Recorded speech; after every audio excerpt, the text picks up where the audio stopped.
آج کل اولاد سے یہ بات سنی جاتی ہے کہ ہمارے ماں باپ کو ہماری خواہشات کا خیال نہیں ہے، ان کو ہماری فیلنگز کا احساس نہیں ہے، یہ ہمارا جو مطلب ہمارے اندر ایک جذبہ ہے یہ اس کا خیال نہیں کرتے، اس کو دباتے رہتے ہیں، اپنی جلاتے رہتے ہیں، مسلط کرتے رہتے ہیں، ٹھونستے رہتے ہیں.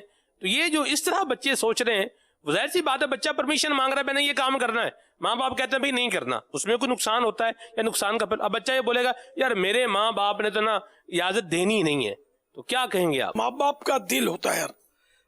رات کو بچہ لیٹ آتا ہے، بچہ اگر یہ محفوظ تھا جہاں بھی تھا لیکن ماں کی نظروں سے دور تھا تو ماں انتظار کرتی ہے، پھر وہ احتجاج بھی کرتی ہے کہ میں تمہاری وجہ سے سوئی نہیں، تم رات کو اتنا دیر سے آئے کہاں تھے. بچے کو برا لگتا ہے کہ ماں انٹرفیئر کرتی ہے میرے معاملات میں، حالانکہ وہ بیچاری ممتا کی وجہ سے، شفقت کی وجہ سے ایسا کرتی ہے. کاش مطلب ماں کی اس ہمدردی کا احساس نوجوانوں کو ہو جائے، یا ادھیڑ عمر کے جو لوگ ہوتے ہیں ان کی مائیں پھر بوڑھی، باپ بوڑھا، ان کا احساس ہو جائے کہ انہوں نے کتنا ہمارے لیے رو رو کر تڑپ تڑپ کر ہم کو جوان کیا، ہم کو پاؤں پر کھڑا کیا، ہماری خدمت کی، اب ہماری باری ہے کہ ہم ان کو آنکھوں پہ بٹھائیں اور ان کو ایک تنکا بھی نہ اٹھانے دیں، ان کو ادب سے احترام سے رکھیں اور جو مانگیں حاضر کریں، پانی مانگیں ہم دودھ پیش کریں، سبحان اللہ. ایسے ہو جائے تب بھی ماں باپ کا حق تو ادا ہو نہیں سکتا، لیکن یہ کہ جتنا ہو سکے، ماں صحیح بولتا ہوں، ماں 100 روپیہ مانگے 1000 کا نوٹ قدموں میں ڈال دینا چاہیے. اللہ اکبر. یہاں تو مطلب ماں باپ کو دینے کے لیے کتراتے ہیں. سکھایا کس نے یار انگلی پکڑ کے چلنا اور کمانا کس نے سکھایا؟ اسی باپ نے تو سکھایا. آج اس کے لیے تمہاری جیب میں پیسے نہیں ہیں، اس کے علاج کے لیے بیچارہ وہ ترس رہا ہے.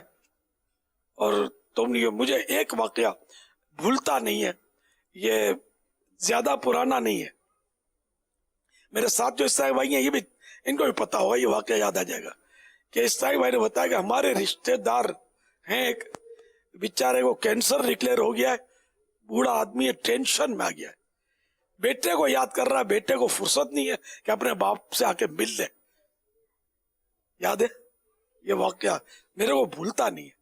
یہ کیسا بے غیرت بیٹا ہوگا یار کہ باپ کو کینسر ڈکلیئر ہوا ہے، باپ یاد کر رہا ہے، بیٹے کو ٹائم نہیں ہے کہ وہ دیکھنے کے لیے آئے باپ کو. اب یہ ہے دنیا.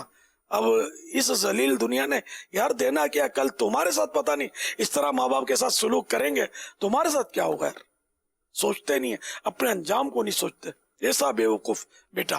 اللہ کریم ہدایت دے، ہدایت دے، ہدایت دے. ماں باپ ہوتے ہیں، اس کی قدر زندگی میں ہو جائے تو اچھا ہے. لیکن اچھے لوگ بھی ہیں یہ بولتے ہیں کہ ماں فوت بھی ہوگی تو بیچارے بولتے ہیں کہ یار دعا کا دروازہ بند ہو گیا. یہ بھی ایک محاورہ ہے، یار میری ماں چلی گئی. اللہ، اس کی دعا سے ہمارے مسائل حل ہوتے ہیں، اس میں کوئی شک نہیں ہے. ماں باپ کی دعا اولاد کے حق میں قبول ہے. بہرحال ماں باپ کی ہم سب کو اللہ قدر نصیب کرے. آمین.